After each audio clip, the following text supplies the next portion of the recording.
So I'm going to do something that I've never actually done here before on YouTube and crash somebody's party. I just witnessed a video uh, exchange between Philhellenes and Jack at Together for Peace. I, to be completely honest with you, had never heard of either of these fine gentlemen up until a few minutes ago after watching their videos. The entitled video by Phil is called Jack, If Your Argument Was Any Good, It Would Work. So never being one apt at over-narration, I'm just going to jump right into the arguments. Phil's first argument here, or I should say comment, because it's not really an argument, is his, what I presume to be, distaste of Jack's use of the word epistemology. He believed that Jack was using the word epistemology as a smokescreen to bedazzle people, to beguile them into either accepting his position or to get them to shut up and quit arguing with them because he's clearly their intellectual superior, using words as sophisticated as epistemology. To which I say, are we having a philosophical conversation? If the answer is yes, then philosophical words, like epistemology, are perfectly proper. Would you begrudge a car mechanic for using a word carburetor if somebody didn't understand it? Well, no, you're talking to a car mechanic. Of course he's going to use the word carburetor if there's a problem with your carburetor. How about an airplane mechanic using the term carbine? Is that too far afield? No, you're talking to an airplane mechanic, presumably about airplane mechanic things. The term carbine is perfectly acceptable, just as the term epistemology or ontology or cosmology or any of a teleology for that matter, or any of a plethora of other things is acceptable because you are using that word in the specific context to drive philosophical language. Moreover, with the use of the internet, how difficult is it for somebody who wishes to know the definition of the word epistemology to simply Google it, or to go to Wikipedia and find out precisely what it is? It's really not that difficult, and it's not incumbent upon Jack to dumb his language down to whatever particular audience happens to be tuning into his video log. It's their responsibility to up their language to whatever standard it is that he's using.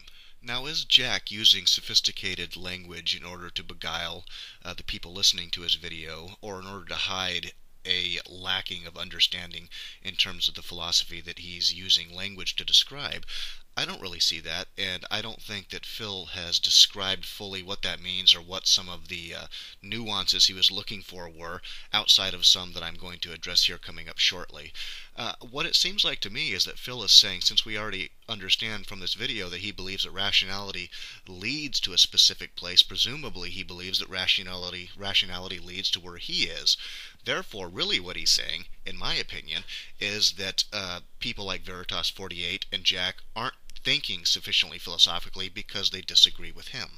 Now, the first piece of evidence that Phil asserts here in order to expose Jack and Veritas and various other people as being insufficiently philosophical is their belief that modern man could be brought about to belief in a deity via rationality. Now, Phil fully agrees with Jack and myself that ancient man was well within their reasonable rights to be inclined towards believing in deities. He actually used the example of the first thinking man looking at the sun would be utilizing reason to believe that that sun was a deity. But modern man wouldn't be within their same logical rights because they've been enlightened by people like Phil, and they have science. Now, we have an agreement and a disagreement. I agree that the earlier people were well within their logical rights to look around them and attribute the things they saw to deity. But I also think that modern man is well within their reasonable and logical rights to look around and ascertain the same thing. Let me ask you a question. Why is it any easier for ancient people to mythologize deity as opposed to materialism or atheism? Honestly. How hard is it to write a myth about how material just created itself, or how the universe simply always was? It never has an end, nor a beginning. It has a satiety. Why is that any more difficult to mythologize material than deity? It's not. It's the easiest story in the world to write. Why then would ancient people prefer deities? It's not because of their lack of knowledge. It's something deeper down than that. Something about humans, something within us, inclines us to believe when we look at the world that it was created by a deity. Even Richard Dawkins, in one of his books, said that biology is the study of things that are tremendously complex and look like they're designed, but they're not. even Dawkins admits an a priori conviction when looking about at the world around you to chalk it up to design. He cedes the prima facie argument to the theist, essentially. That being the case, it's ridiculous to tie an ancient person's lack of knowledge to their faith, because they could have as easily arrived at materialism with that same lack of knowledge. But they didn't. They preferred theism. There was something about themselves that inclined them towards theism. I would submit that ancient man and modern man both came to theism not on account of ignorance of something, as Phil would assert, but on account of something universal to all humanity, or universal to all mythology. They all chose deity. There's something within humanity, and this is going to be another one of those 10-cent words, Phil, ontology. There's something about our existence that inclines us to believing in God, or to believing in deity, to believing in certain myths that has nothing to do with our lack of knowledge. And so we segue a bit now.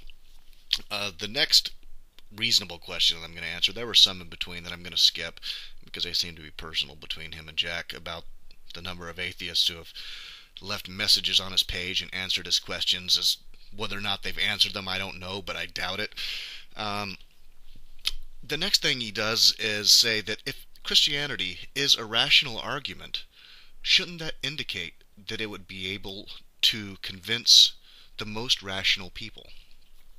And he cites as an example that Christianity most easily converts children.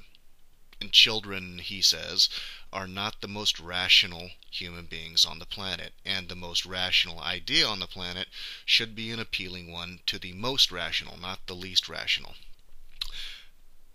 Which is an amazing canard. A stupendously amazing canard. Do you think that that atheism couldn't be applied on children equally well with Christianity? The unreasonable people are won over by ideas that are rational or irrational. That has nothing to do with the idea or the validity of the idea. It has to do with how rational the person listening to it is. So, in terms of children being won over by Christians, they're as easily won over by atheists. There's no distinction there. And then he asks, if Christianity is so reasonable, why don't they go to philosophical conventions or conventions of physicists or chemists or other people who are highly touted as intellectuals? The answer is they do. I don't know specifically about this. We're at a chemistry meeting, so I'm going to go and I'm going to preach at the chemistry meeting. But Christian speakers travel to the most prestigious schools in the world and give lectures regularly to very intelligent faculty members and students. They do this all the time. As a matter of fact, the Veritas Forum is dedicated to specifically doing that. And it's also as if you assume, Phil, that philosophers and scientists and chemists and other people of that ilk are unconvinced by Christianity. Do you believe that to be true? I certainly don't believe that to be true. Alvin Plantinga. There's a name right there. Peter Kreeft. Alistair McGrath. There are lots of people who are convinced by the Christian argument, who are educated, who are very smart, who are professors, who are philosophers and chemists, and all sorts of different things. And then Phil. This is the icing on the cake, really. And then you go on to say, Christianity doesn't only target children, as we've already discovered atheism does too. In fact, atheism will target anybody they think is susceptible to adopting their views, as any ideology will. He goes on to say, not only do they target children, but they target the hungry. They target the homeless. They target the drug addicted and other people like that. What's the one prevailing thought that goes through your mind when you hear that list? Why aren't atheists targeting those people? Could it be because atheists don't try to help those people? The church is continually going out of its way to help people. Perhaps that's what gives them greater access to people who are in need than atheists have. Because they care more. Perhaps. I could be wrong. You could show me to be wrong. Where are the atheist organizations going out and feeding the hungry and telling them about the infinite universe and the big crunch and quantum mechanics and the like? Those people aren't out there, are they? Well, there might be some. I'm not going to slander all atheists. There might be some. But by far and large, Christians will preach to people who are destitute and desperate and hungry and homeless because it's the Christians who are giving them hope and coming to their rescue and feeding them and supplying them with needful things that you and your fellow atheists should be doing as well. If you had access to those people through concern, perhaps you would be able to convert a few to your way of thinking.